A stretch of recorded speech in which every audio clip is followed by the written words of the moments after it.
Hello साथीहरू, आज Nepal versus UAE को म्याच थियो सुपर 6 मा, जसले नेपालले 20 ओभरमा 141 रनको टार्गेट दियो युएईलाई। अनि युएईले धेरै राम्रो ब्याटिङ गर्यो, तर नेपाल तर्फबाट बलिङ पनि धेरै राम्रो भयो, उत्कृष्ट बलिङ भयो। म्याचको चाहिँ यो अन्तिम ओभर हो, अनि अन्तिम ओभरमा दिपेन्द्र सिंह एरीले बल गराउँदै हो। अनि यो म्याच धेरै निकै राम्रो भएको थियो, भनिन्छ नि म्याच त्यस्तो म्याच भएको थियो। अनि यो दिपेन्द्र सिंह एरीले यो म्याचलाई अझै राम्रो गर्यो, फिल्डिङ गरेर बलिङ गरेर एकदमै राम्रो म्याच भयो। अनि हेर्न सक्नुहुन्छ कि दिपेन्द्र सिंह एरीले कति राम्रो बलिङ गर्दैछ। अनि युएईको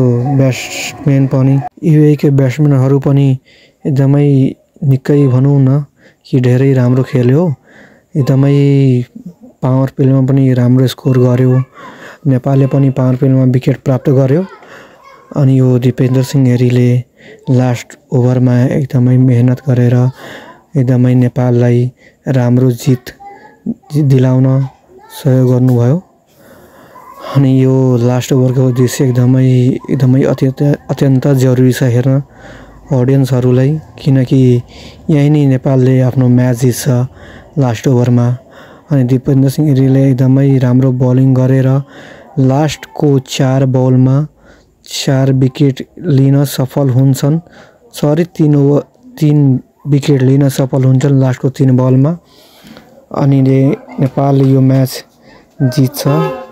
यो पुरै भिडियो हेर्नुहोस्, तपाईलाई आफै थाहा लागिहाल्छ कि नेपालले कहाँ कस्तो गर्यो अनि कहाँ म्याच यो जित्यो। तपाईहरूले हेर्न सक्नुहुन्छ आफै। नेपालको तर्फबाटले आरिफ शेखले ओपनिङ गर्दा हाफ सेन्चुरी गरेको। अनि बलिङ तर्फबाट भनौँ न कि दिपेन्द्र सिंह एरीले पनि धेरै राम्रो बलिङ फिल्डिङ सबै राम्रो गरेको हो। अनि लास्ट ओभरमा पनि चाहिँ उत्कृष्ट बलिङ गरेर नेपाललाई यो जित दिलाउन सफल भएको हो। अनि यो सुपर 6 को पहिलो म्याच नेपालको थियो, नेपाल भर्सेस युएई को। अनि यो नेपालले युएईबाट 1 रनले यो म्याच जितेको हो। तपाईहरू च्यानलमा नयाँ हुनुहुन्छ, सपोर्ट गर्नुहोस्। तपाईको एक सपोर्ट हाम्रो लागि धेरै ठुलो कुरा हो।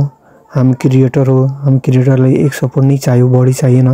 तपाईहरुसँग एक सपोर्ट गरिदिनुस्। च्यानललाई सब्स्क्राइब गरेर अनि भिडियोलाई लाइक गरेर, यदि तपाईहरुलाई यो भिडियो राम्रो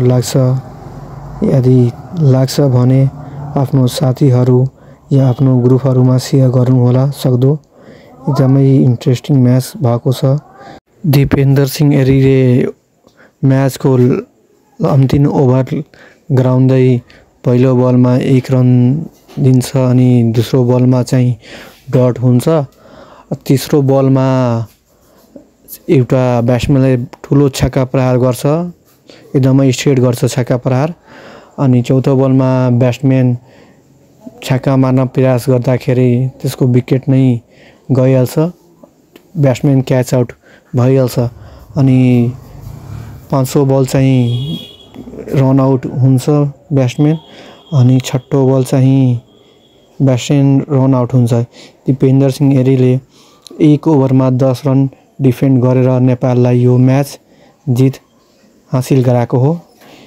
तपाई साथीहरु एउटा सहयोग गरिदिनु, च्यानललाई सब्स्क्राइब, भिडियोलाई लाइक, अनि तपाई आफ्नो साथी भाइहरुमा यो भिडियोलाई सक्दो शेयर गर्नु। आफ्नो साथी भाइको ग्रुपमा मोबाइलमा जता होस् शेयर गर्नुस् अनि नेपाललाई सपोर्ट गर्नुस्। हार्दिक बधाई। यो म्याचको जुन भनिन्छ नि रुल्स चेन्ज गर्ने ओभर चाहिँ यही थियो। पहिला सन्दीप लामेछानेले आएर 1 ओभरमा चाहिँ 2 विकेट लिएर, अनि त्यहाँ दिपेन्द्र सिंह पनि सहयोग धेरै थियो, रन आउट गरे के ब्याट्सम्यानलाई, जुन एकदमै हान्ने खालको ब्याट्सम्यान थियो त्यसलाई एकदमै रन आउट गरिदिए। अनि दिपेन्द्र सिंह एरीले टिमको लागि धेरै योगदान दिएको हो। हामीले भन्दा हेर्दा थाहा लाग्छ।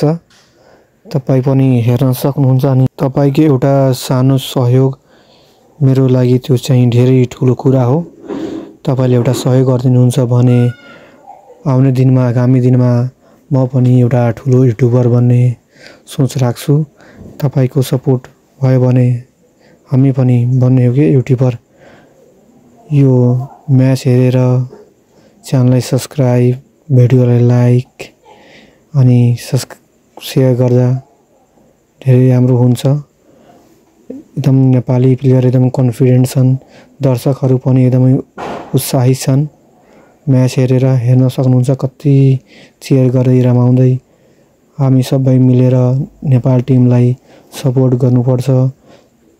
चाहे कस्तो पनि जस्तो पनि सिचुएसन आओस्, राम्रो या नराम्रो। भिडियो